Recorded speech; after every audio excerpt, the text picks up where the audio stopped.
The wind howled across the New Mexico plains like a wounded animal, carrying with it the taste of red dust and forgotten dreams. Clara Whitmore sat by the window of her wooden cabin, watching the kerosene lamp flicker against the encroaching darkness. Outside, tumbleweeds rolled past like ghosts of the living, and she couldn't help but think how fitting that was. She'd become a ghost herself these past 3 months. 3 months since Sheriff Thomas Whitmore had kissed her goodbye that morning, his badge catching the early sunlight as he rode toward town. 3 months since the gunfire had echoed through Main Street, since young Billy Carson had ridden out to the cabin, hat in hand, struggling to find words that didn't exist for such moments. The Hawkins gang had finally made good on their threats. 6 against 1. Thomas had taken 4 of them with him before the bullets found their mark. Clara pulled her shawl tighter around her shoulders. The November cold seeped through the cabin walls despite the fire crackling in the hearth. She should have moved back east to her sister's place in Philadelphia, as everyone advised. A young widow had no business living alone on the frontier, they said, but this cabin held 20 years of memories, and she wasn't ready to abandon them to the prairie winds. The clock on the mantel showed past midnight when she first heard it, the irregular rhythm of hoofbeats approaching, not the steady gait of a rider with purpose, but the stumbling progress of someone barely holding on. Clara's hand moved instinctively to the Winchester propped beside the door. Living alone had taught her caution. The hoofbeats stopped near the porch. Then came the sound of someone dismounting or falling. A moment later, a heavy thud against her door made her heart leap. Then another, weaker this time. "Please!" The voice was rough, barely audible above the wind. "Need help." Clara gripped the rifle tighter. The Hawkins gang still had 2 members running free. This could be a trap. But something in that voice, the raw desperation of it, gave her pause. Thomas would have helped. Thomas always helped. She cracked the door open, rifle barrel first. In the pale moonlight, she saw a man slumped against the doorframe. His dark coat was torn, and even in the dim light, she could see the wetness spreading across his side. Blood, fresh blood. "Ma'am," he lifted his head, and she saw a face carved by wind and sun, stubbled jaw clenched against pain. His eyes, gray as winter storm clouds, met hers. "I know what this looks like, but I swear, I mean no harm," as if to punctuate his words. The wind picked up suddenly, and Clara could see the wall of dust approaching across the plains. A sandstorm. In minutes, it would be upon them. The stranger's legs gave out, and he slid down the doorframe. His hand pressed against his side came away crimson. Didn't know where else. Clara had seconds to decide. Leave him to the storm and certain death, or invite potential danger into her home. The first particles of sand stung her face. She thought of Thomas, of his belief that even the damned deserved mercy. "Can you stand?" She lowered the rifle. He tried, using the door frame for support, but his strength failed. Without thinking, Clara ducked under his arm, taking his weight. He was heavier than expected, solid muscle beneath the torn coat. Together, they stumbled through the door just as the storm hit full force.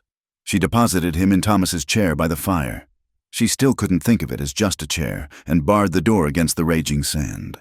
When she turned back, he was watching her with those storm-gray eyes.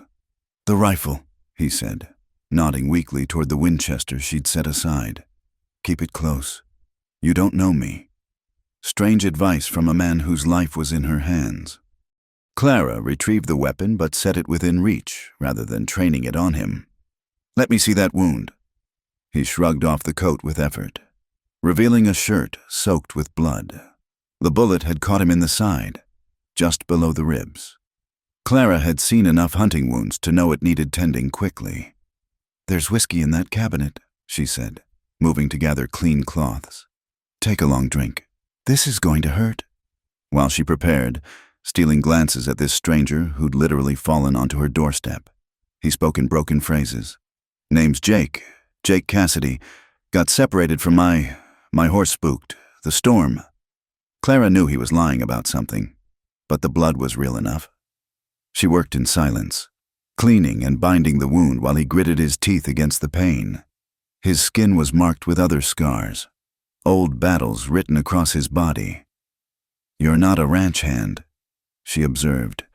A slight smile tugged at his cracked lips. "Neither are you just a frontier wife. That's professional bandaging. My husband was the sheriff. You learn things." The words came out harder than intended. His smile faded. "Was." 3 months passed. Clara secured the final bandage. "Hawkins gang. Perhaps you've heard of them." Something flickered in his eyes. Recognition. Maybe guilt. Outside, the storm raged, sand pelting the windows like brittle rain. They were trapped together until it passed. Jake struggled to sit straighter. "I'm sorry about your husband. Thomas Whitmore he was a good man." Clara's hand stilled. "You knew him?" "By reputation." Jake's gaze dropped to the fire. "Fair, honest, rare qualities in lawmen these days." The conversation died there, smothered by unspoken truths and the howling wind. Clara made coffee, strong and black, the way Thomas had liked it. They sat in strange companionship, two souls sheltering from more than just the storm. "Why did you come here?" Clara finally asked. "There are other cabins closer to the main trail." Jake was quiet so long she thought he wouldn't answer. When he spoke, his voice was soft. "Sometimes a man finds himself drawn to a light in the darkness, even if he knows he don't belong in its warmth." The poetry of his words surprised her. This was no ordinary drifter. Clara studied his profile in the firelight's strong jaw, lines carved by laughter and sorrow in equal measure. Despite herself, she felt drawn to the mystery of him. "A sheriff's widow shared one wild dawn with a stranger," she murmured, not really meaning to speak aloud. Jake's eyes met hers, intense and knowing. Sounds like the beginning of a story, or the end of one. They talked through the remaining hours, careful conversations that danced around dangerous truths. Jake spoke of distant places, California goldfields, Colorado mountains, the endless grass of Montana. Clara shared memories of coming west as a bride, of building this cabin with Thomas, of learning to love the harsh beauty of the frontier. Neither mentioned the blood on his shirt or the gun oil she could smell on his hands. Neither questioned why a wounded man would ride through the night instead of seeking help in town.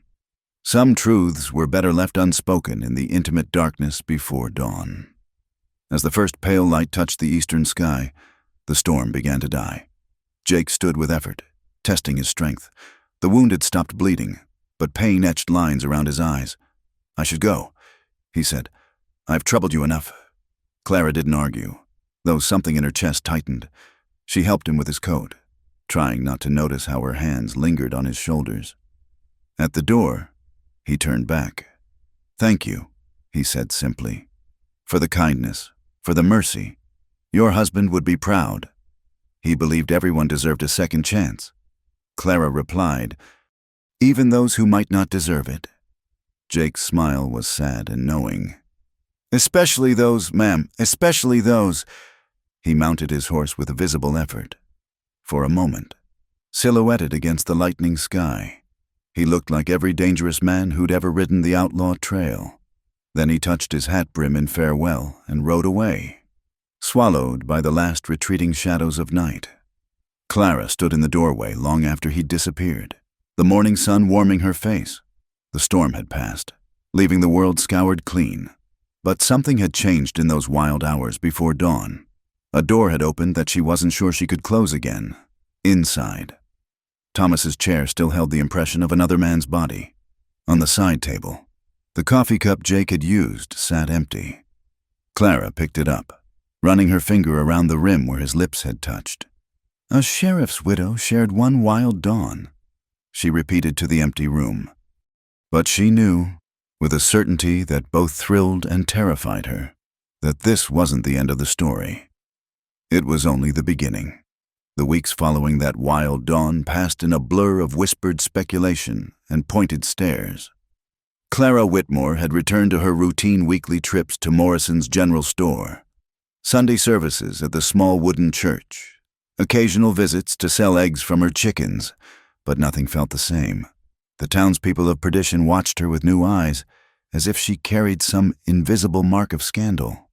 "Heard tell someone saw a rider leaving your place after that storm," Mrs. Morrison mentioned while measuring out flour, her tone deceptively casual. "Strange, a man visiting a widow in the dead of night." Clara kept her expression neutral, a skill she'd perfected these past weeks. "The storm brought many strange things. A few tumbleweeds ended up on my porch, too. Should I report those to the town gossips as well?" The older woman's lips pursed, but she said nothing more. Still, Clara could feel the weight of judgment in every interaction. Perdition was a small town with a long memory and an unforgiving nature toward women who stepped outside the narrow boundaries of propriety. The saloon across from the general store erupted with laughter as she loaded her purchases into the wagon. Through the batwing doors, she glimpsed the usual collection of ranch hands and drifters, their faces flushed with whiskey and bravado.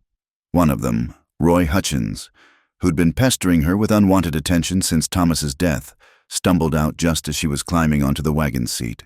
"Well, if it ain't the pretty widow Whitmore," he slurred, grabbing the wagon's side for balance. "Getting mighty lonely out at that cabin.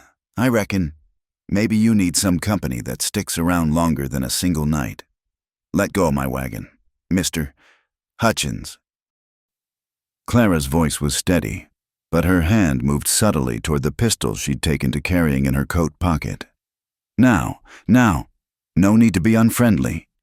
His grip tightened, knuckles white against the wood. "Just trying to be neighborly. Heard you've been entertaining strangers. Figured you might be lowering your standards." Before Clara could respond, another voice cut through the tension. "The lady asked you to let go." Samuel Bennett, the town's elderly preacher, stood nearby, his weathered face stern despite his diminutive stature.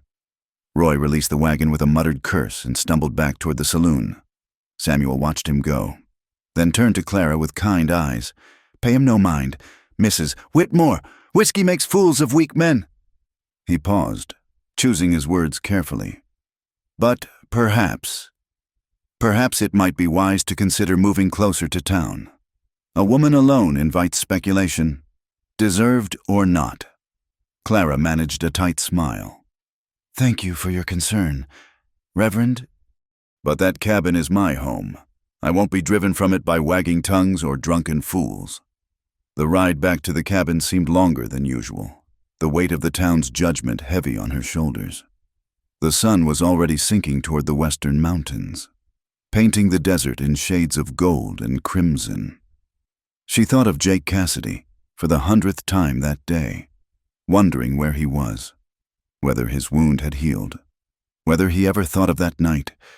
The memory of him had become a secret warmth she carried, a dangerous comfort in her isolation.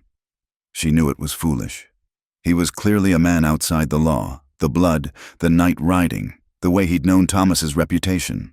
But in those dark hours, he'd been more honest with her than anyone had been since Thomas's death. He'd looked at her and seen a woman, not just a widow to be pitied or property to be claimed. That night, Clara sat by the fire, trying to focus on her mending. But her hands stilled on the fabric as her mind wandered. She could still see his eyes in the firelight, still hear the unexpected poetry in his rough voice. The chair where he'd sat seemed to hold his presence like a ghost. A sound outside made her look up, hoofbeats on the hard-packed earth.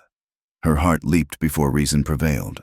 It was probably just a passing rider on the main trail. But the hoofbeat slowed, stopped. Clara set aside her sewing and reached for the rifle. "Mrs. Whitmore?"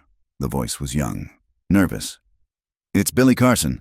Ma'am, I've got a message." Clara relaxed slightly. Billy was the boy who'd brought news of Thomas's death, now working as an unofficial messenger for the town. She opened the door to find him shifting nervously from foot to foot, his horse stamping impatiently behind him. "Evening. Billy, what brings you out here?" He pulled a folded paper from his vest. "Found this tucked under a rock by the old cottonwood. addressed to you. Don't know who left it." He handed her the paper, then touched his hat. "I best be getting back. Ma will worry." After he rode off, Clara unfolded the paper with trembling hands. The writing was neat but hurried. "Danger coming. Hawkins' gang knows about that night. They think you know something. Be careful. Trust no one. A friend." Clara's blood ran cold. The remaining Hawkins brothers, Matthew and Josiah, were still at large, their taste for vengeance well known. But what could they think she knew?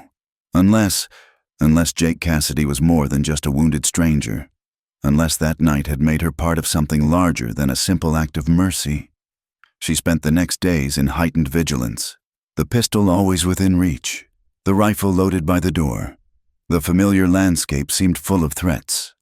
Every dust cloud might hide riders, every shadow could conceal danger. The isolation she'd once treasured now felt like vulnerability. It was almost a relief when they finally came. Clara was drawing water from the well when she saw them, 2 riders approaching from the north, taking their time, confident in their menace, even at a distance. She recognized the Hawkins brothers' distinctive silhouettes. She dropped the bucket and moved quickly but calmly toward the cabin. They were waiting when she emerged with the rifle. "Afternoon, Mrs. Whitmore." Matthew Hawkins, the elder, touched his hat with mock courtesy. His face was lean and cruel, marked by a scar that ran from temple to jaw. "Hope we're not interrupting. State your business and move on." Clara kept the rifle steady, though she knew 2 against 1 were poor odds.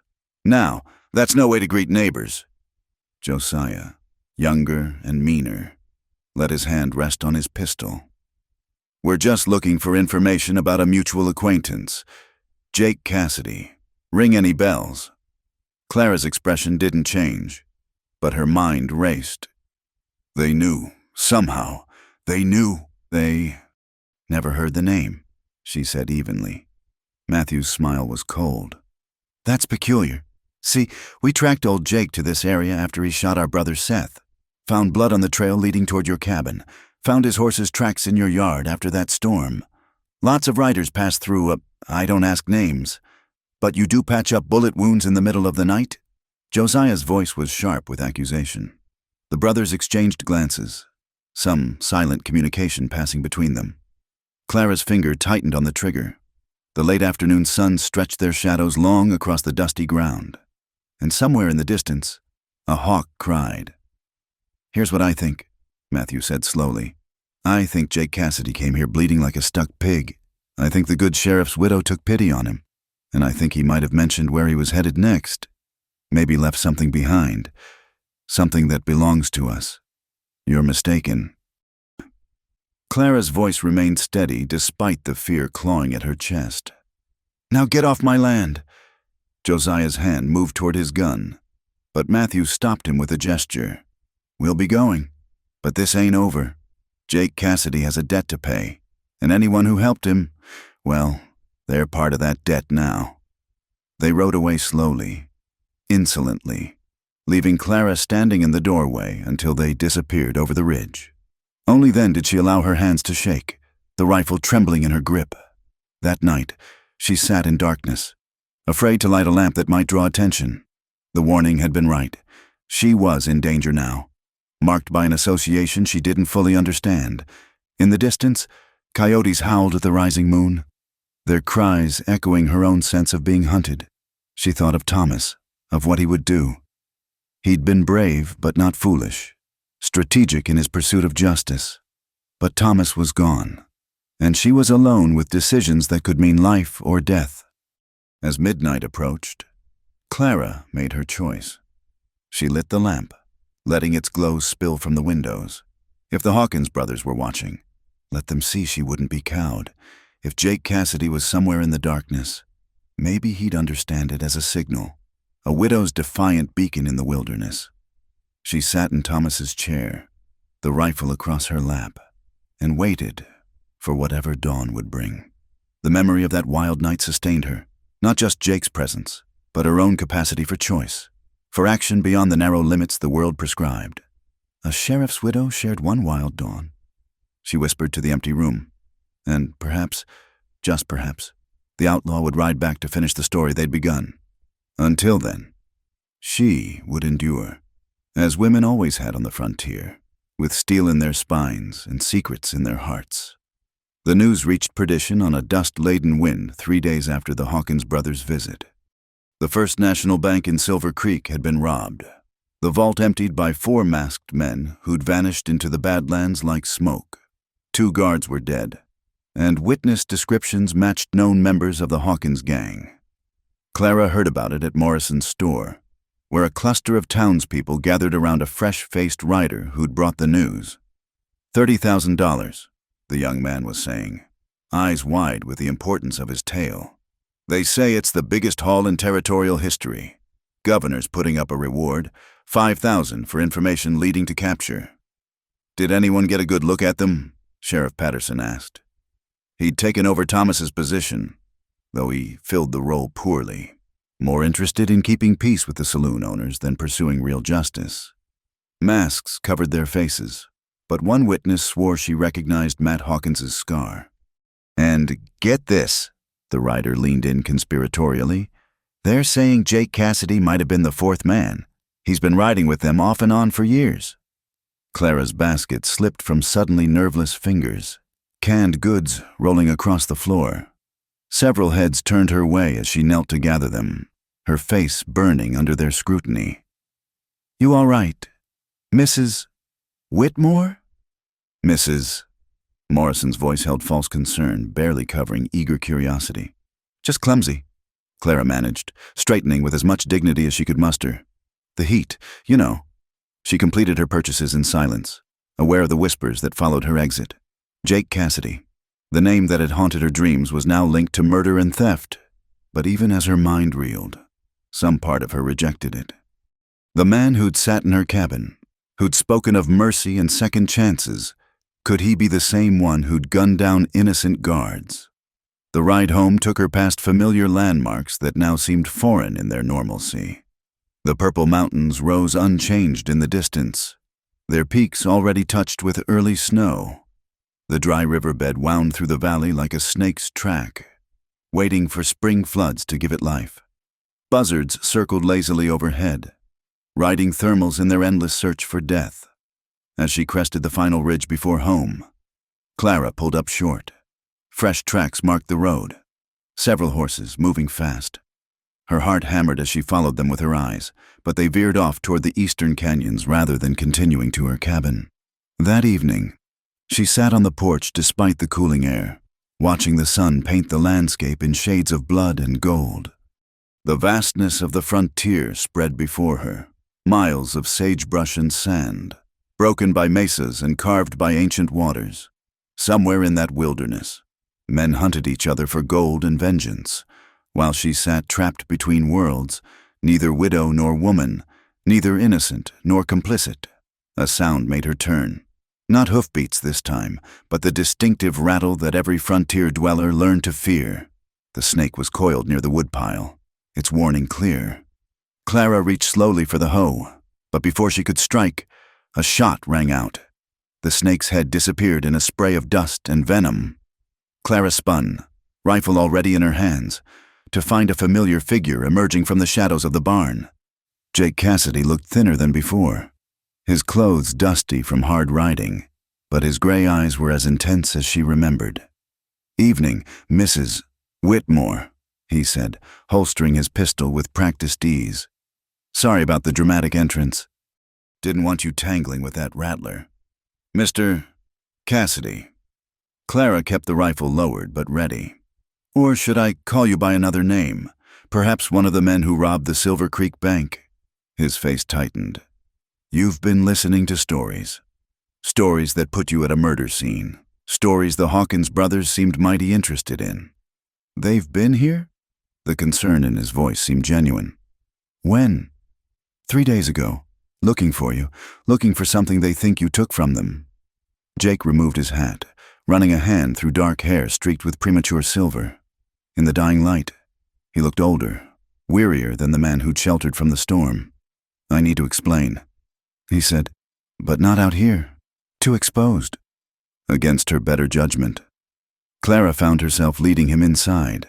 The cabin felt smaller with him in it, charged with a dangerous energy. She lit the lamps while he checked the windows, movements careful and alert. "I wasn't at Silver Creek," he began without preamble. "Haven't ridden with the Hawkins gang for 2 years, not since I watched them gun down a family traveling to California. There were children." His voice trailed off, and Clara saw something haunted in his expression. She poured coffee from the pot she always kept warm, a habit from Thomas's days. Jake accepted it gratefully, wrapping his hands around the cup. "But you did ride with them before?" she said. It wasn't a question. "I did. Not proud of it, but a man makes choices when he's young and stupid and angry at the world." He met her eyes steadily. "Your husband arrested me once, about 5 years back. Could have sent me to prison. Instead, he gave me a choice. Join a cattle drive heading north or face trial. Said every man deserved a chance to choose a better path." Clara's throat tightened. It sounded like Thomas, the quiet mercy he'd shown to those he thought could be redeemed. "I took the cattle drive," Jake continued. "Went straight for a while. But the past has a way of finding you. The Hawkins brothers tracked me down last year, wanted me for a job. When I refused," he gestured to his side, "where the bullet wound had been, Seth Hawkins was always too quick with a gun. I was faster that night. So they want revenge. They want what they think I took." Jake reached into his coat, and Clara tensed, but he only pulled out a leather journal, worn and water-stained. "Seth was carrying this when he tried to kill me. Contains details about their operations, dates, places, contacts, enough to hang them all. Why didn't you turn it over to the law?" His smile was bitter. "What law? Half the lawmen in the territory are on their payroll. The other half wouldn't believe a word from Jake Cassidy's mouth. But your husband, he would have listened. I was trying to reach him that night, to put this in the hands of the one honest sheriff in New Mexico. Instead, you found his widow." Clara's voice was soft. "Instead, I found something I wasn't looking for." The words hung between them, weighted with meaning neither was ready to acknowledge. Clara turned away, busying herself with unnecessary tasks, adjusting the lamp, straightening already straight items on the shelf. What happens now? Now I finish what I started. There's a federal marshal in Santa Fe, one of the few clean badges left. I deliver this journal to him. Testify if needed. The Hawkins gang hangs for their crimes. And then Jake Cassidy disappears. Maybe for good this time. The thought shouldn't have mattered to her, but it did. This man who disrupted her carefully maintained existence, who'd brought danger and unwanted feelings to her doorstep. The thought of him simply vanishing left an unexpected ache. "They'll kill you before you reach Santa Fe," she said practically. "They know the routes, have men watching the roads. Maybe. But staying here puts you in danger. They already suspect you helped me. I'm in danger regardless." Clara turned to face him. "My husband died fighting them. They won't forget that, whether you're here or gone." Jake studied her for a long moment. "You're not like other women I've known. Frontier widows can't afford to be delicate flowers. Mr. Cassidy. We learned to be steel dressed in calico." "Jake," he said. "Just Jake. And you're right about the roads to Santa Fe. But there's another way, through the canyon country. Harder route, but the Hawkins boys won't expect it. You'll need supplies, a fresh horse, medicine for when that wound starts acting up in the cold." He smiled then, a real smile that transformed his weathered features. "Sounds like you're planning my escape. Mrs. Whitmore." "Clara," she corrected, surprising herself. "And someone needs to. You clearly can't take care of yourself, showing up half dead at decent folks' doors." They spent the next hour planning, heads bent over a rough map Jake sketched from memory. The intimacy of it, working together, solving problems, thinking as partners, reminded Clara painfully of evenings with Thomas. But this was different too, charged with an awareness that had nothing to do with partnership, and everything to do with the man sitting across from her. As the night deepened, Jake rose to leave. "I'll camp in the canyon tonight. Leave before dawn. Thank you, Clara, for everything. Wait. She disappeared into the bedroom, returning with a thick coat and a package wrapped in oilcloth. The coat was Thomas's. It'll keep you warm in the high country. The package has food, bandages, and ammunition. Jake took them silently, his fingers brushing hers in the exchange. For a moment, they stood frozen, the space between them humming with possibility. Then he stepped back, breaking the spell. When this is over, he began, then stopped, shaking his head. No, a man like me shouldn't make promises to a woman like you. Then don't promise, Clara said steadily. Just come back. He looked at her one last time, memorizing her face in the lamplight. Then he was gone, swallowed by the darkness beyond her door. Clara stood listening until even the faint sound of his footsteps faded away. She returned to the map he'd drawn, tracing the route through the canyons with one finger. Somewhere out there, beneath the cold stars, a man carried both redemption and damnation in a worn leather journal. And somewhere deeper, in a place she wasn't ready to name, Clara carried the dangerous hope that this wasn't the end of their story. The wild dawn they'd shared had become something larger, a reckoning that would draw them both into the harsh beauty of justice and desire. Law and lawlessness. In the unforgiving landscape of the American frontier, the first sign of trouble came at dusk, 3 days after Jake's departure. Clara was bringing in the last of the laundry when she spotted them, 2 riders silhouetted against the dying light, moving slowly along the ridge that overlooked her property. They made no attempt to approach, simply sat their horses and watched. By the time she'd retrieved Thomas's field glasses from the cabin, they were gone. The second night, there were 3 of them, closer this time. Clara could make out their shapes from her kitchen window as she prepared a simple supper. They dismounted near the well, and she heard the low murmur of voices carried on the wind. Her hands trembled as she checked the loads in both her rifle and pistol, then barred the door with the heavy oak beam Thomas had installed years ago. She barely slept, starting at every sound. The old cabin creaked and settled in the cooling air, each noise potentially marking an intruder's approach. When dawn finally broke, she found boot prints circling the cabin, stopping at each window. Someone had tested the door. Scratches on the wood showed where they'd tried to force the latch. By the 3rd night, Clara knew they were done with watching. She'd spent the day preparing, filling every bucket with water, loading extra ammunition within easy reach, pushing furniture against the windows. As darkness fell, she extinguished all the lamps and took position near the front window, rifle ready. The moon was new, leaving only starlight to illuminate the landscape. In that faint glow, she saw them coming. 5 riders approaching from different directions, converging on her cabin like wolves circling wounded prey. Her heart hammered, but her hands remained steady on the rifle stock. Thomas had taught her well. The first shot came without warning, shattering the kitchen window and embedding itself in the far wall. Clara didn't flinch, didn't waste ammunition on return fire. Let them think her cowering or already hit. Mrs. Whitmore! Matthew Hawkins's voice rang out from the darkness. No need for anyone to get hurt here. Just tell us where Cassidy went, and we'll be on our way. Clara remained silent, tracking movement through the broken window. A shadow detached from the barn, someone trying to flank the cabin. She led the target, squeezed the trigger. A cry of pain rewarded her aim, and the shadow stumbled back into cover. That was unfriendly. Josiah Hawkins now, from somewhere near the chicken coop. Here we thought a widow might appreciate some company. More shots peppered the cabin, splinters flying from the wooden walls.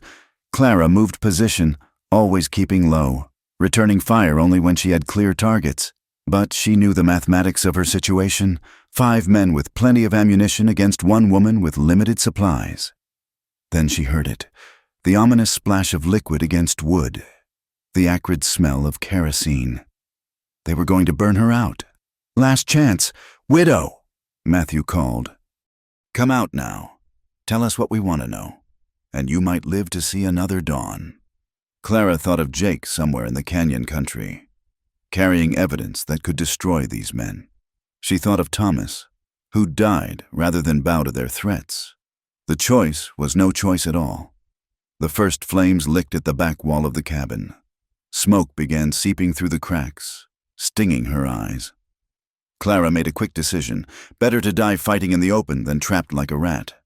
She unbarred the door, took a deep breath, and burst out firing. The world exploded in gunfire. She felt the wind of bullets passing, heard them thudding into the door frame behind her. One of the attackers spun and fell. Another cursed and ducked behind the water trough. Clara dove behind the stone well, marble chipping as bullets struck. This was it. Then, her last stand, like something from Thomas's dime novels. She smiled grimly, checking her remaining ammunition.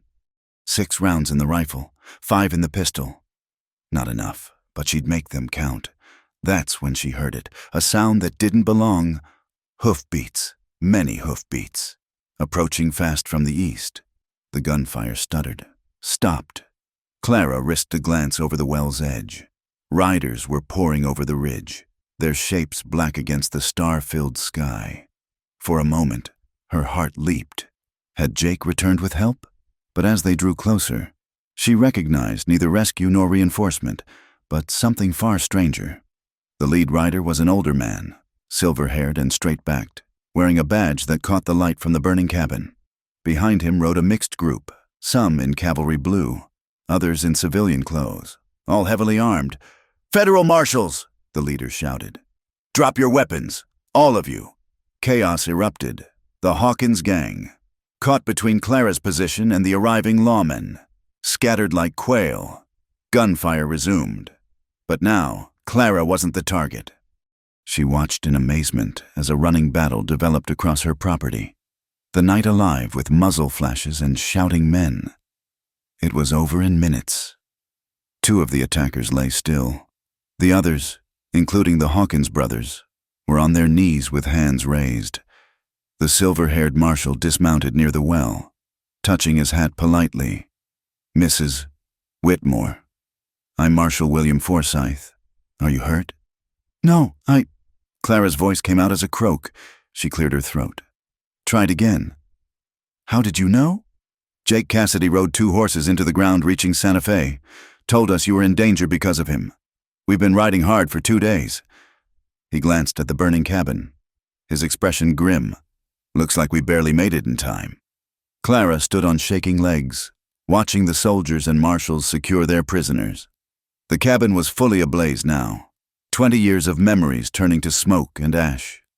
Everything she and Thomas had built, everything that tied her to the life of a sheriff's wife, gone. "Ma'am?" A familiar voice made her turn. Jake stood there, trail-worn and exhausted, his gray eyes full of concern and something deeper. "I'm sorry. I never meant for this. You came back." The words emerged as barely a whisper. "I gave the journal to Marshal Forsyth, testified to a judge. The federal government's been wanting the Hawkins gang for mail robbery. That gave them jurisdiction." He gestured helplessly at the burning cabin. "But I was afraid we'd be too late. Mr.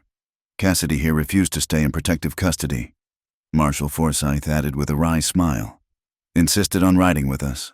Nearly got himself shot twice on the way." Clara looked between them, the marshal, the soldiers, the captured outlaws, and finally, back to Jake, the man who'd stumbled into her life on a wild dawn, who'd brought danger and salvation in equal measure. "Your cabin," Jake said quietly. "Everything you've lost because of me. Things can be rebuilt." Clara surprised herself with the steadiness of her voice. Thomas always said homes were made of people, not wood and stone. The marshal cleared his throat.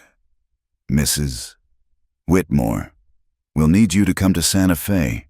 Your testimony will help ensure these men hang for their crimes. And," he glanced at the burning cabin, "you'll need somewhere to stay anyway." Clara nodded, suddenly exhausted. The adrenaline that had sustained her through the fight was fading, leaving her aware of small, hurt-scraped hands, singed hair. The ache of muscles held too tense for too long. "I'll see to her horse," Jake said, "and gather what supplies survived." He moved away. giving orders to some of the soldiers about checking the barn and outbuildings. Clara watched him go, seeing how naturally he took charge, how the lawmen respected him despite his reputation. Perhaps there was more to Jake Cassidy than even she had guessed. An hour later, the survivors of the Hawkins gang were shackled in a prison wagon. The cabin had collapsed into glowing embers, but the barn remained intact, along with most of Clara's livestock. Her life could be rebuilt, if she chose. Marshal Forsyth approached as she stood watching the ruins. "Mrs. Whitmore, I should tell you, there's a substantial reward for the Hawkins gang's capture. Given your role in this, and the information Mr. Cassidy provided, you're both entitled to a share. It's enough to start over anywhere you choose." "Anywhere," Clara repeated, testing the word. For 3 months, she'd been trapped by grief and duty, tied to a dead man's memory. Now, watching the last of her old life burn, she felt something unexpected. Freedom. Jake returned, leading her saddled mare. In the flickering light from the embers, she could see the question in his eyes, the same uncertainty she felt. "Ready?" he asked simply. Clara looked one last time at what had been her home. Then she turned to face whatever came next. "Yes," she said. "I believe I am." They rode out together as the first pale light touched the eastern sky. A widow, an outlaw, and a company of lawmen heading towards Santa Fe and justice long denied. Behind them, smoke rose from the ashes of the past. Ahead lay an uncertain future, bright with danger and possibility. The wild dawn they'd shared had led to this moment, poised between endings and beginnings, between law and freedom, between solitude and whatever fragile connection two damaged souls might build in the harsh beauty of the frontier. Clara glanced at Jake riding beside her, saw him watching her with those storm-gray eyes. She thought of Thomas, who'd believed in second chances. Perhaps this was hers and his arriving in the most unexpected way. The sun rose fully, painting the desert gold and crimson. Somewhere ahead lay Santa Fe testimony and decisions about the shape of days to come. But for now, Clara was content to ride through the morning light, no longer a sheriff's widow, but simply a woman choosing her own path across the vast and waiting land. The ride to Santa Fe took 3 days through country that shifted from desert to pinon-dotted hills. Clara rode between Jake and Marshal Forsyth, the prison wagon with the Hawkins brothers rattling behind them. At night, they camped under stars that seemed close enough to touch, the air sharp with sage and juniper smoke from their fires. On the second evening, while the marshals guarded their prisoners and most of the company slept, Jake found Clara sitting apart from the others, wrapped in a borrowed military blanket, gazing into the dying campfire. "Can't sleep?" He settled beside her, careful to maintain a respectful distance. "Too many thoughts." Clara pulled the blanket tighter. 3 days ago, I knew who I was. Thomas Whitmore's widow, keeper of his memory, guardian of his legacy. Now... She gestured at the vast darkness beyond the firelight. "Now I don't know what I am." "You're alive," Jake said simply. "That's more than the Hawkins boys planned." "Thanks to you." He shook his head. "You held them off alone. I just brought help. Any other woman would have surrendered or panicked. You fought like a warrior. Thomas taught me. He said a woman alone needed to be twice as tough as any man." Clara smiled sadly. "I don't think he meant for me to use those lessons quite like this." They sat in comfortable silence, listening to the fire pop and the distant howl of coyotes.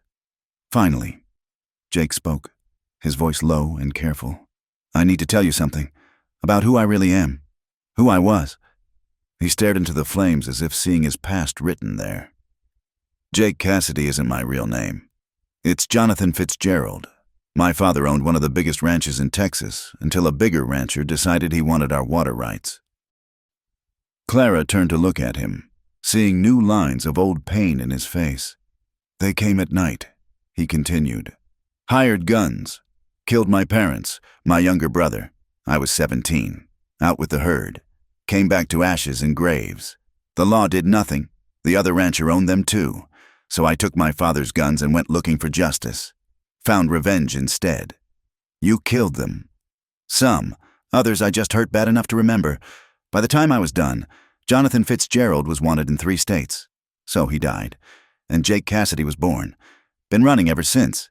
Making bad choices and worse friends. Until I met an honest sheriff who saw something worth saving. And then, he turned to face her fully. Until I stumbled into the cabin of his widow and found something I'd never thought to look for again. The words hung between them, heavy with meaning. Clara felt her heart racing, torn between propriety and the pull she'd felt since that first wild dawn. Jake, I know, he said quickly. You're a respectable woman, a widow in mourning. I'm a wanted man with blood on his hands. But I need you to know, that night in your cabin, those hours we talked, that was the first time in 15 years I remembered who Jonathan Fitzgerald used to be. You made me believe he might not be completely dead after all. Clara reached out impulsively, covering his hand with hers. We all carry our dead. The question is whether we let them bury us too. He turned his hand palm up, interlacing their fingers. The simple touch sent warmth flooding through her, a sensation she'd thought buried with Thomas. They sat that way, hands clasped, until the fire burned to embers and duty called them back to their bedrolls. Santa Fe rose from the desert like a vision of mud-brown adobe and Spanish tile. The territorial capital bustled with traders, soldiers, Mexican merchants, and Apache scouts. Clara had visited once with Thomas, but now the city seemed foreign, too large and loud after months of prairie silence. They took rooms at a respectable boarding house near the plaza. The trial was set for 3 days hence, giving Clara time to prepare her testimony and, as Marshal Forsyth delicately put it, to make arrangements for her future. Jake disappeared for hours at a time, meeting with lawyers and marshals.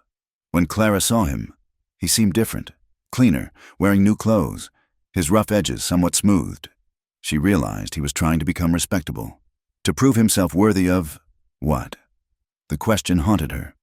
The night before the trial, Clara found herself unable to eat the boarding house's simple fare. She excused herself and stepped onto the portal, breathing the cool evening air. Santa Fe spread before her, lanterns beginning to twinkle in windows, the sound of guitars drifting from a nearby cantina. It's beautiful, Jake said, joining her. He'd been quiet all day, tension radiating from him. Are you worried about tomorrow? No, my testimony's simple. I'll tell the truth. Show them the journal. And the Hawkins boys will hang. He paused. It's what comes after that worries me. Marshal Forsyth says the reward. I don't mean the money. Jake turned to face her, his expression intense. Clara, when this is over, I'm free, really free for the first time since I was 17. Jake Cassidy can disappear, and Jonathan Fitzgerald, or whoever I choose to be, can start fresh. But I need to know. Is there any chance you might consider that we might... He stopped, frustrated with his inability to find the right words. Clara's heart ached at his struggle. This man who faced down outlaws without flinching was terrified of asking for what he wanted. Jake. She used his chosen name deliberately. I've been a widow for 3 months. The respectable thing would be to mourn for a year, to honor Thomas's memory, to... I know. I'm not asking you to forget him or dishonor. Let me finish. Clara took a breath, choosing her words carefully. The respectable thing would be to follow all the rules society sets for widows. But I've learned something these past weeks. Respectability doesn't stop bullets. It doesn't keep you warm on cold nights. It doesn't make your heart race when someone walks into a room. Jake's eyes widened with hope. Clara, I love Thomas. Part of me always will, but he's gone, and I'm alive. You're alive, and whatever this is between us, she gestured helplessly. It's alive too. Isn't that enough reason to see where it leads? Instead of answering, Jake stepped closer, raising his hand to cup her cheek. Clara leaned into the touch, closing her eyes, when his lips finally met hers. It was gentle, almost reverent, a kiss that asked permission and made promises all at once. When they parted, both breathing unsteadily, Clara saw her own wonder reflected in his eyes. "To finish the story," she whispered, remembering his words from that night at her cabin. "To write a new one," he corrected softly. They stood there on the portal, hands linked, watching the stars emerge above Santa Fe. Tomorrow would bring the trial, justice for Thomas, and the end of the Hawkins gang. But it would also bring new beginnings, dangerous and uncertain and full of possibility. The trial itself was almost anticlimactic. Jake testified clearly and calmly, producing the journal with its damning evidence. Clara told her part. The threats, the attack, the attempt to burn her out. Other witnesses came forward, emboldened by the federal presence. By noon, the verdict was certain. The Hawkins brothers would hang. As they left the courthouse, Marshal Forsyth pulled them aside. "The reward will be processed within the week. $5,000. Split between you. Enough for a new start wherever you choose." He studied them shrewdly. "I hear Colorado's nice. Growing towns. Opportunities for folks wanting to leave the past behind." That evening, Clara stood at her boarding house window, watching the plaza prepare for the execution scheduled for dawn. Justice for Thomas. Closure for that chapter of her life. But her thoughts were already turning to the future, to possibilities she'd never dared imagine. A soft knock interrupted her reverie. Jake stood in her doorway, hat in hand, looking unusually uncertain. "I've been thinking," he said, "about Colorado, about new starts, about—" He took a breath. "Clara, I know this is fast. I know people will talk. But I've wasted so many years running from life instead of toward it. I don't want to waste any more." "What are you saying?" "I'm saying there's a preacher here who'd marry us tonight if we asked. I'm saying we could leave tomorrow as husband and wife, build something new together. I'm saying—" He met her eyes, all pretense stripped away. "I'm saying I love you, Clara. Maybe I have since that wild dawn when you chose mercy over fear." Clara felt tears sting her eyes, not of sorrow, but of overwhelming emotion. "People will say I didn't mourn properly, that I married an outlaw, that— Do you care what they say?" She thought about it, really thought about it, then smiled through her tears. "No, I don't believe I do." An hour later, in a small chapel lit by candles, Clara Whitmore became Clara Cassidy, or Clara Fitzgerald, as the marriage certificate read. The ceremony was witnessed by Marshal Forsyth and his wife, who'd provided Clara with a simple blue dress and a bouquet of desert wildflowers. As they stepped out into the star-filled night, married against all convention and propriety, Clara felt the last chains of her old life fall away. Tomorrow they would head north, toward mountains and new beginnings. The past would follow. It always did, but it no longer defined them. "No regrets?" Jake asked. Pulling her close, Clara thought of Thomas, who'd believed in second chances. She thought of the wild dawn that had brought this man to her door. She thought of all the dawns to come, wild and tame, that they would face together. "None," she said firmly. "The story isn't finished, but I like how it's going." Hand in hand, they walked through the sleeping streets of Santa Fe, two souls who'd found each other in loss and violence, now bound by hope and choice. The outlaw had ridden back to finish the story, and in doing so, they'd begun a new one. A story of redemption, of love born from ashes, of life seized with both hands despite the odds. Somewhere in the distance, a mission bell tolled midnight, a new day beginning, full of promise and uncertainty. Clara squeezed Jake's hand and smiled. Whatever came next, they would face it together. The hanging took place at dawn, swift and final. Clara stood beside Jake at the edge of the crowd, watching justice delivered for Thomas and so many others. When the trapdoors fell, she felt something release inside her chest. Not satisfaction exactly, but a sense of completion. The past could rest now. By full daylight, they were riding north out of Santa Fe, their few possessions packed on a mule Jake had purchased. The marriage certificate rested in Clara's saddlebag next to the bank draft for their share of the reward. Enough money to buy land, build a home, start the life they'd spoken of in whispers and promises. They'd gone perhaps 10 miles when Jake suddenly pulled up, his hand moving to his gun. Clara followed his gaze to see 3 riders approaching from a stand of cottonwoods, rough-looking men with the unmistakable bearing of trouble. "Friends of yours?" Clara asked quietly, checking her own weapon. "Maybe stay close." Jake's voice had gone flat, dangerous, the outlaw showing through the reformed man's veneer. The riders spread out as they approached, a move Clara recognized as tactical positioning. The leader, a scarred man with cold blue eyes, smiled without warmth. "Jake Cassidy, heard you turned traitor, sold out to the law. Sam Briggs." Jake's hand rested easy on his gun butt. "Heard you were still riding the outlaw trail? Guess we both heard right. The boys are mighty upset about the Hawkins brothers. They were bringing in good money for all of us until you decided to grow a conscience." Briggs's eyes shifted to Clara. "This the widow you threw it all away for?"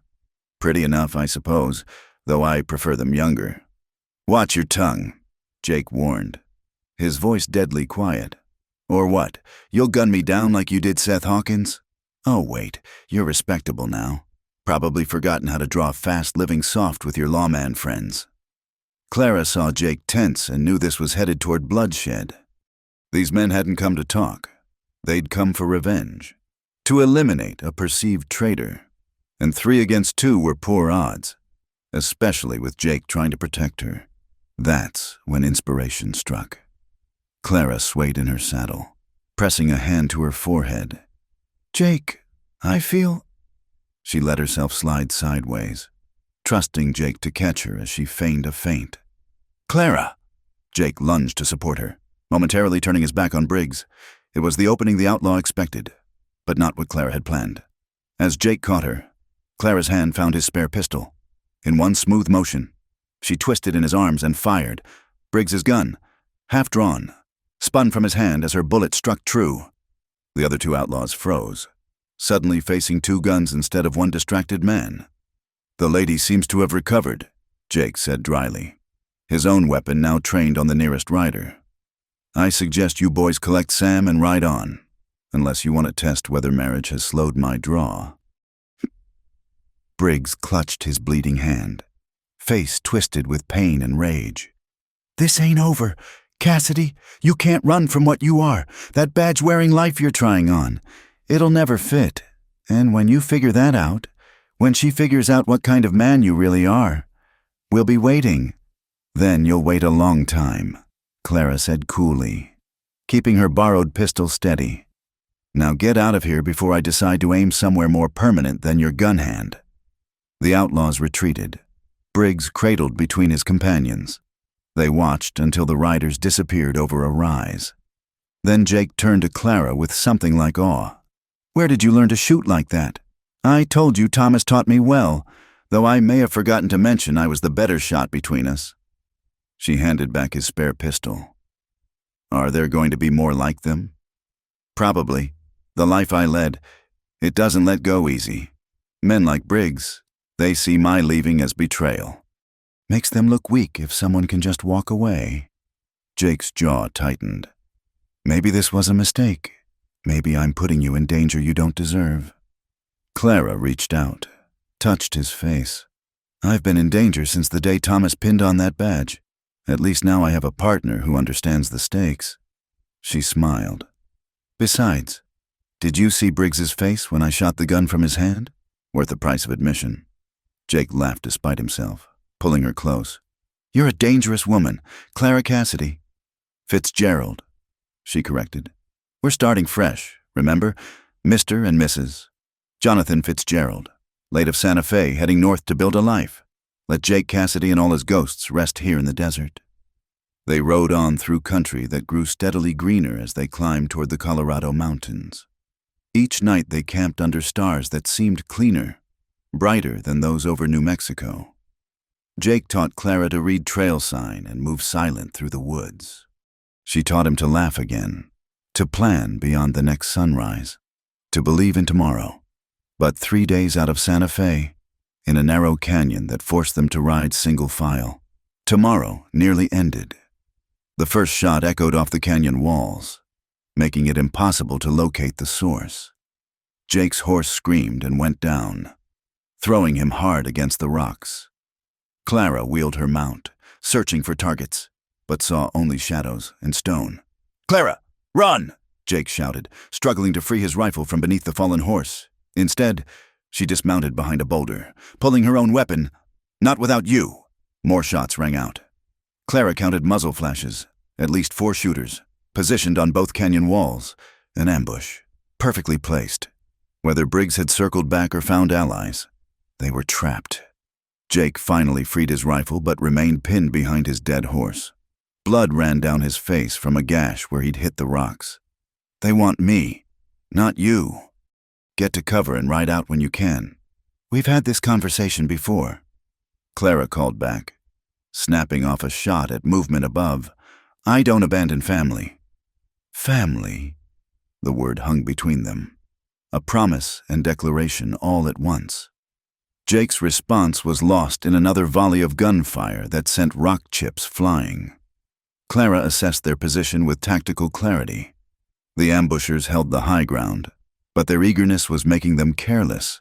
She could see them shifting positions, trying for better angles. If she could keep them focused on her. She burst from cover, firing rapidly as she ran for a better position. Bullets chased her, whining off rocks, but she made it to a cluster of boulders that gave her a clear view of one shooter. Her shot was perfect. The man tumbled from his perch with a cry. The distraction was enough. Jake rolled from behind the horse, found cover, and began the systematic marksmanship that had kept him alive through years on the Outlaw trail. Another ambusher fell. The odds were evening. That's when Clara heard it. Horses approaching from the canyon mouth. Her heart sank. Reinforcements would finish them. She and Jake exchanged a look across the killing ground, both thinking the same thing. They'd face the end together, fighting, but the riders who appeared wore badges, and the man leading them was Marshal Forsyth himself.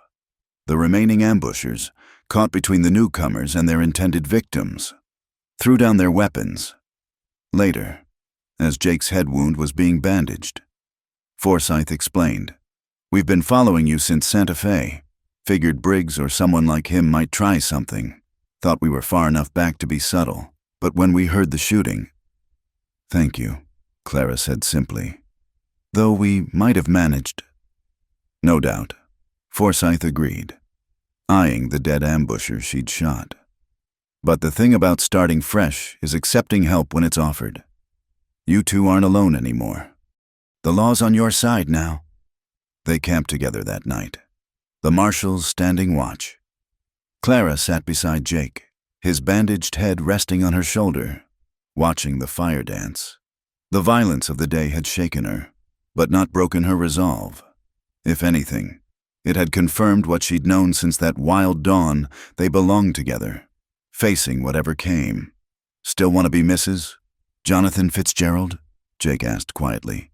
"It's a dangerous name to carry. All names are dangerous out here," Clara replied, "but at least this one comes with good company." Forsyth approached, settling on his haunches beside them. "There's something else. Telegraph came before we left Santa Fe. There's a town in Colorado, Redemption. They call it mining boom brought people. But they need law. They're looking for a sheriff, man with experience, steady hand, someone who understands both sides of the law." Jake straightened slightly. "You suggesting something, Marshal?"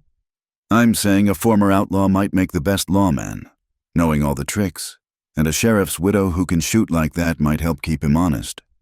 Forsyth stood, dusting off his pants. "Think about it. Redemption could use folks like you." As the marshal walked away, Clara and Jake sat in thoughtful silence.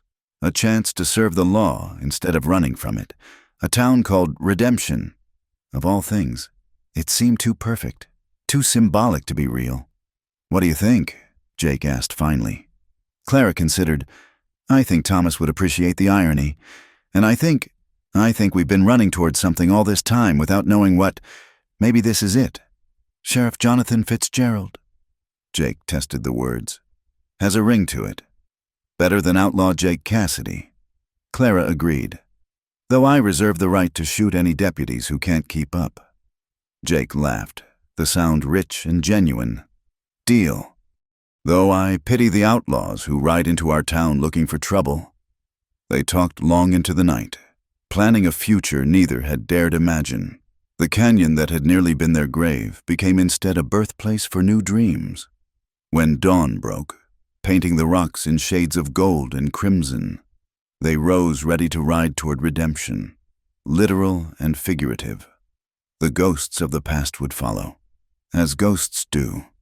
There would be more men like Briggs, more tests of their resolve, but there would also be quiet mornings and shared laughter. Justice served and lives rebuilt. The wild dawn that brought them together had become 1,000 dawns stretching ahead, each one a choice to face the world together. As they rode out of the canyon, Marshal Forsyth and his men providing escort, Clara looked back once at the place where they'd nearly died. Then she faced forward, toward Colorado and possibility, her hand finding Jake's across the space between their horses. The outlaw had ridden back to finish the story, and found it was only the beginning. The mountain pass narrowed as they climbed higher, the air growing thin and cold despite the afternoon sun.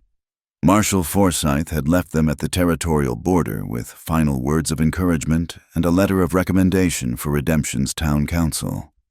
Now it was just Clara and Jake again, plus a pack mule laden with their worldly goods and hopes for the future. They'd been climbing for hours when Jake suddenly reined in, pointing to fresh tracks crossing their path. Shod horses, 3, maybe 4, recent. Clara studied the marks in the dust. Could be anyone. Miners, settlers, could be. But Jake's hand had moved to his rifle.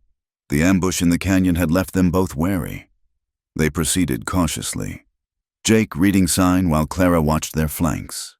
The trail wound through stands of aspen already turning gold with early autumn, their leaves whispering secrets in the breeze.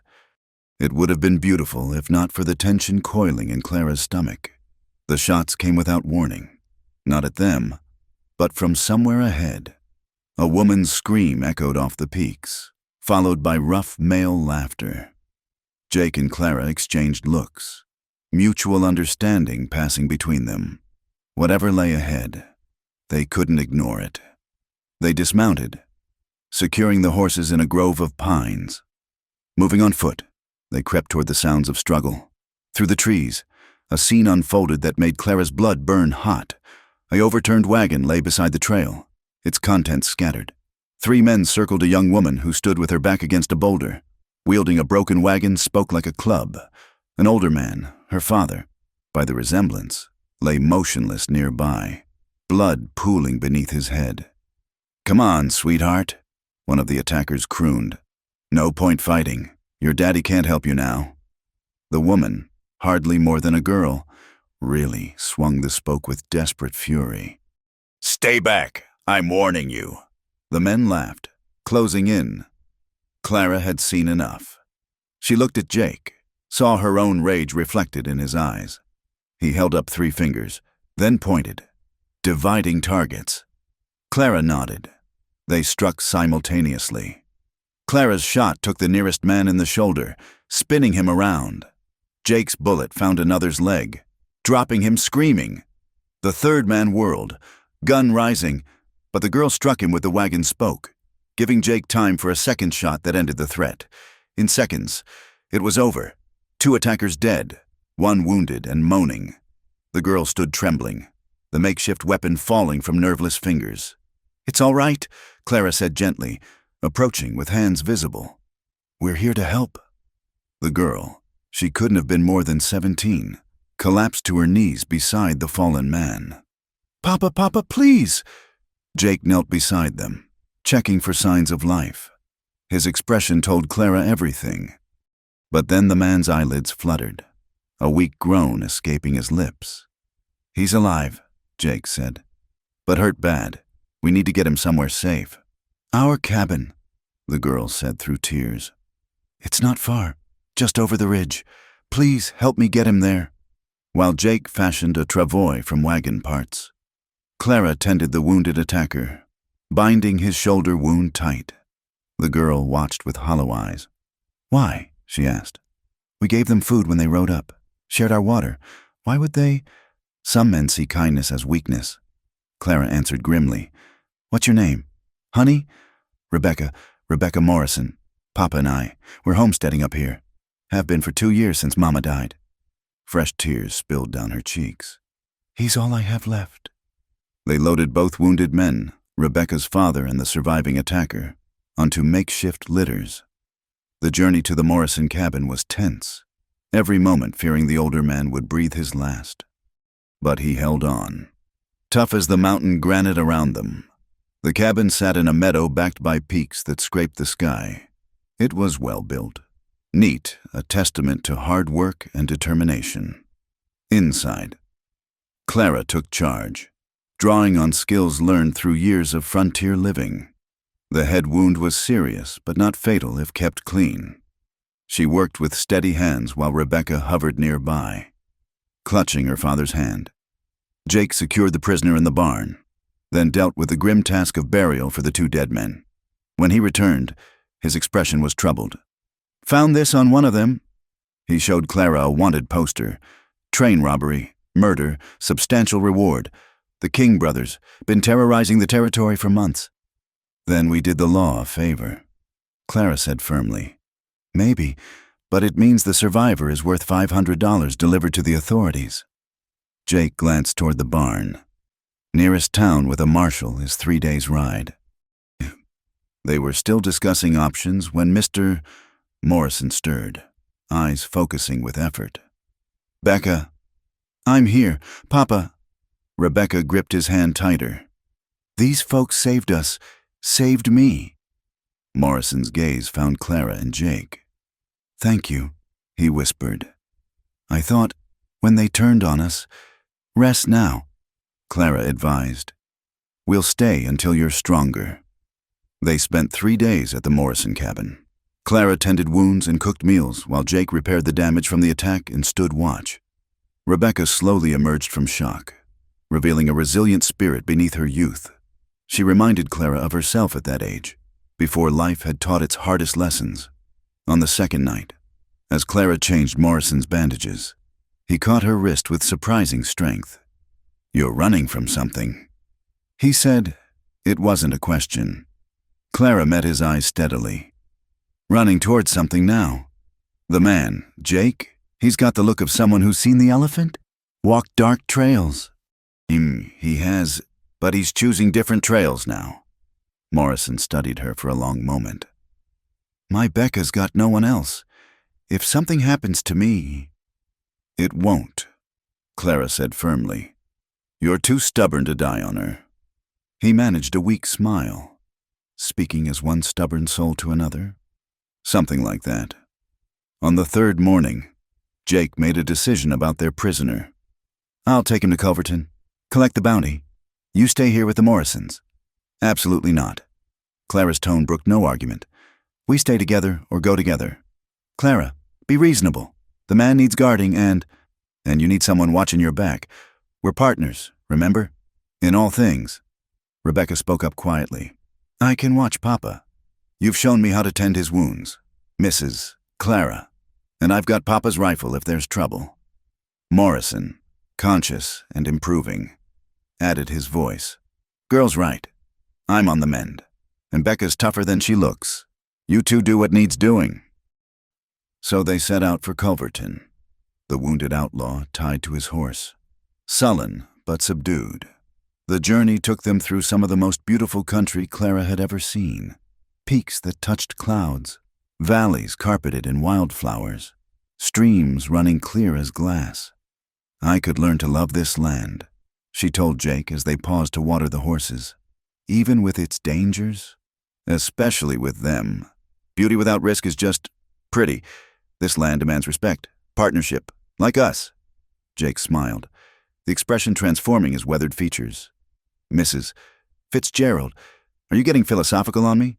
Must be the thin air, Clara replied lightly. but she meant every word. Culverton proved to be a rough mining town, all saloons and smelters.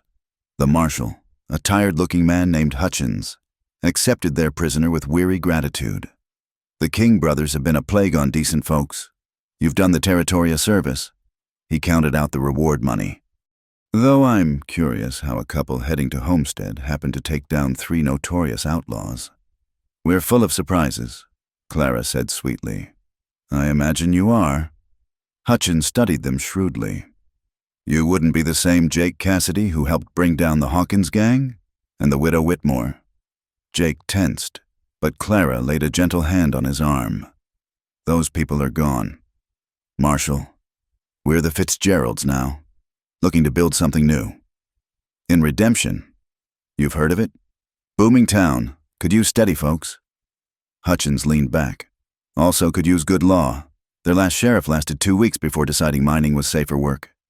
They left Culverton with supplies purchased from the reward money and information about the trail to redemption.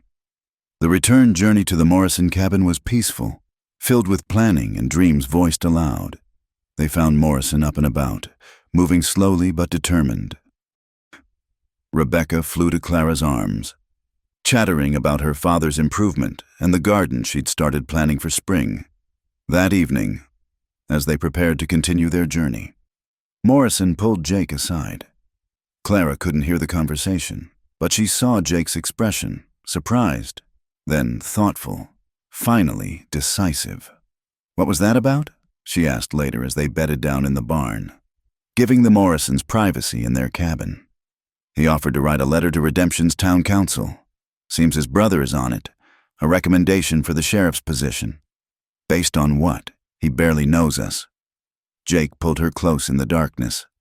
Based on what we did for his daughter. Man said anyone who'd risk their lives for strangers, then show mercy to the survivor, understands justice better than most. And what did you say? I said we'd be honored. They left the next morning amid tearful farewells and promises to visit. Rebecca pressed a small wooden cross into Clara's hands. For protection on your journey. As they rode away, Clara looked back once at the cabin in its meadow. Smoke rising peaceful from the chimney. They'd found danger on this mountain, but also proof that good people still existed, that kindness could be repaid with kindness. No regrets about the delay? Jake asked. None. Redemption's been waiting this long. It can wait a few days more for the right people to arrive. The trail wound upward, toward clouds and possibilities. Somewhere ahead lay a town that needed them, a chance to build rather than destroy. The violent past still shadowed them. It always would, but with each choice to help rather than harm, to protect rather than prey. They wrote new pages over old stories. The King brothers had thought to find easy victims on this mountain. Instead, they'd helped forge the final transformation of Jake Cassidy into Jonathan Fitzgerald, and proven that Clara's aim, both with a gun and in choosing a partner, was true. As afternoon painted the peaks gold, they rode toward their future, no longer running but walking steadily toward whatever waited in a town called Redemption. Redemption appeared like a promise fulfilled as they crested the final ridge. The mining town sprawled across a valley, smoke rising from countless chimneys, the distant ring of hammers on anvils carried by the mountain wind. It was bigger than Clara had expected. Proper streets, substantial buildings, even a church steeple pointing heavenward. Well, Jake said quietly, there it is, our future, if we want it. Clara studied the town below, feeling the weight of the moment. Thomas used to say every ending was also a beginning. I think I finally understand what he meant. They descended into the valley as the sun touched the western peaks, painting everything in shades of gold and possibility. People on the streets paused to watch them pass, a couple travel-worn but sitting straight in their saddles, leading a pack mule, carrying themselves with quiet confidence. The town council office sat on Main Street between a mercantile and a bank. Jake dismounted first, helping Clara down with careful hands. She smoothed her divided skirt, suddenly aware of their dusty appearance. We look like what we are, Jake said, reading her thoughts. Folks who've traveled hard to get here, nothing to be ashamed of. Inside, they found 3 men seated behind a long table, Merchants by their look, soft-handed but sharp-eyed. The one in the middle, older with steel-gray whiskers, stood as they entered. "Help you folks?" "Jonathan Fitzgerald," Jake said, the name coming easier now. "This is my wife, Clara. We understand you're looking for a sheriff." The men exchanged glances. The younger one on the left leaned forward. "We are, but it's not easy work. Last man quit after 2 weeks. One before that lasted a month before deciding California gold was safer." "We received a letter," the middleman said slowly. "From Sam Morrison over in Culverton. Says you helped his brother's family. That true?" "We did what anyone would do," Clara said. "Helped folks in trouble. Not everyone would face down the King brothers." The third man observed. "Not everyone could take 3 armed men and live to tell it. My husband has experience with such matters." Clara said carefully, "As do I. We're not looking for easy work. We're looking for a place to build a life, a town that wants law and order as much as we want to provide it." The council members conferred in low voices. Finally, the leader turned back. "Mr. Fitzgerald, might we speak privately about your experience?" Clara started to protest, but Jake touched her arm gently. "It's all right. They have a right to know who they're hiring." Clara waited outside, watching Redemption's evening life unfold. Miners trudged past, faces blackened with rock dust. Ladies in decent dresses hurried home before full dark. A drunk stumbled from a saloon, was quietly redirected by a large man who seemed to serve as informal peacekeeper. When Jake emerged 30 minutes later, his expression was unreadable. The council followed him out. "Mrs. Fitzgerald," the leader said. "Your husband has been forthright about his past. It's unconventional, but these are unconventional times. We're willing to offer a trial period, 1 month as sheriff. If the town's happy and you folks want to stay, the job's yours permanent." "There's a house comes with it," the younger councilman added. "Small but sound. Previous sheriff barely used it." Clara looked at Jake, saw the hope warring with uncertainty in his eyes. "We accept," she said firmly. "When do we start?" "Tomorrow's good," the leader said, extending his hand. "Welcome to Redemption, Sheriff Fitzgerald."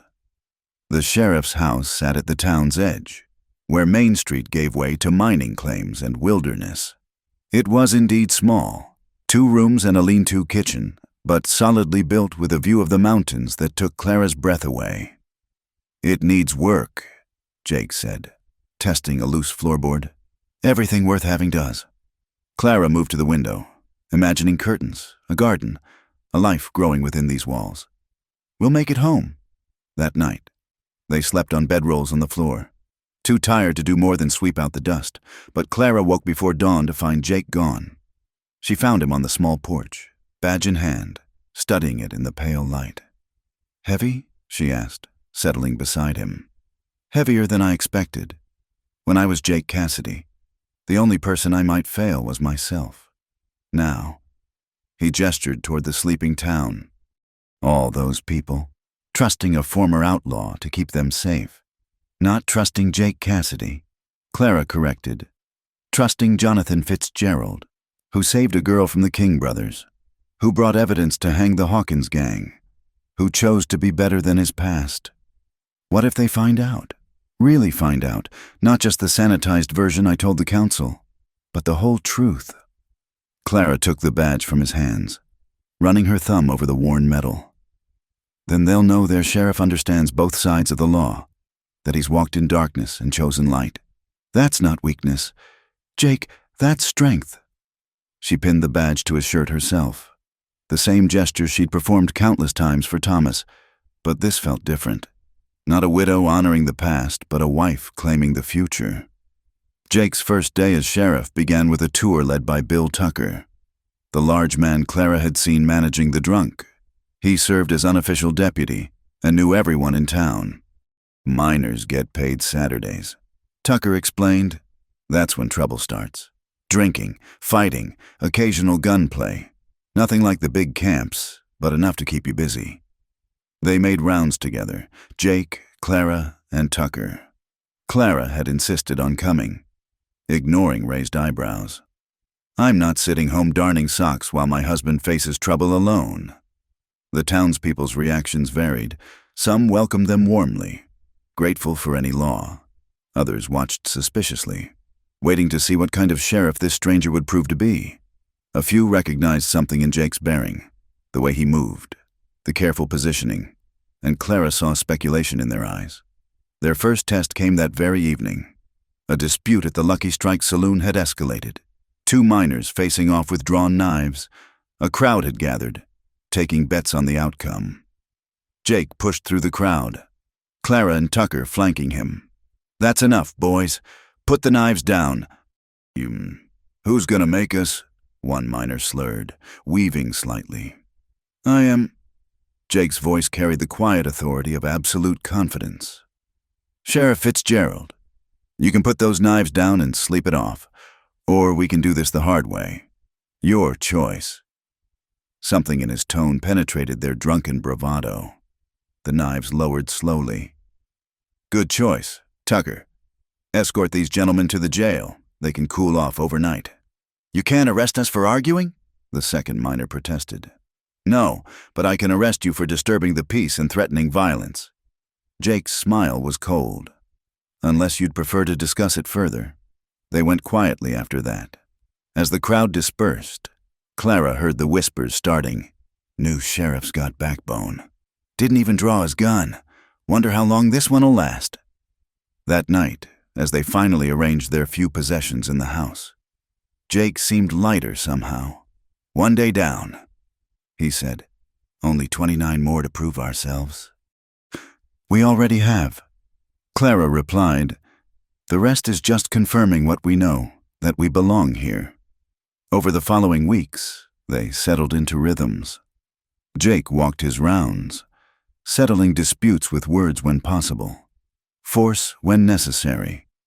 Clara made the sheriff's office her second home, organizing files, tending the occasional wounded prisoner, becoming an unexpected but accepted part of law enforcement in redemption. The town began to relax into their presence. Crime dropped, not just from Jake's enforcement, but from his mere presence. Word spread that the new sheriff had a past. Yes, but he used it to stay one step ahead of troublemakers. "You know what folks are calling you?"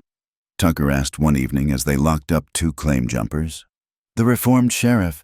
Say you can think like an outlaw, but act like a lawman." "Let them talk," Jake replied.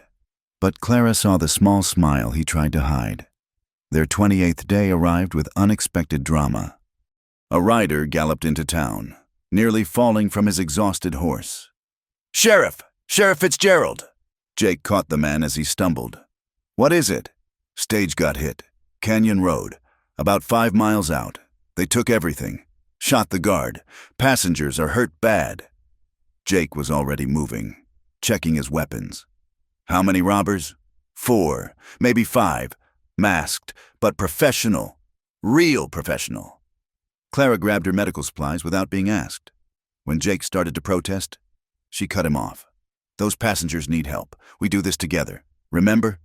They rode hard, Tucker and 2 other deputized men following. The scene at the canyon was chaos. Overturned stage, scattered luggage, wounded passengers huddled in what shelter they could find. While Clara tended injuries, Jake studied the signs. His expression grew increasingly grim. "What is it?" Tucker asked. "I know this pattern. The approach, the execution." Jake pointed to specific tracks. "This is Sam Briggs' work. He must have recruited new men after our encounter." "The outlaw from your past?" "One of them." Jake's jaw tightened. "He swore he'd be waiting when my new life fell apart. Guess he got tired of waiting." They got the passengers back to town, but Jake was restless. That night, he paced their small house like a caged wolf. "He's calling me out," he said. "Briggs, this was a message. He wants Jake Cassidy, not Jonathan Fitzgerald." "Then he's going to be disappointed," Clara said firmly. "Because Jake Cassidy is dead. Sheriff Fitzgerald is who'll bring him to justice." The next morning, their 29th day, Briggs made it personal. Clara was at the Mercantile when she heard the commotion.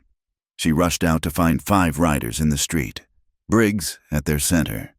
His hand was healed but scarred from her bullet. "Jake Cassidy," he shouted. "Come out and face me! Or should I start with your pretty wife?"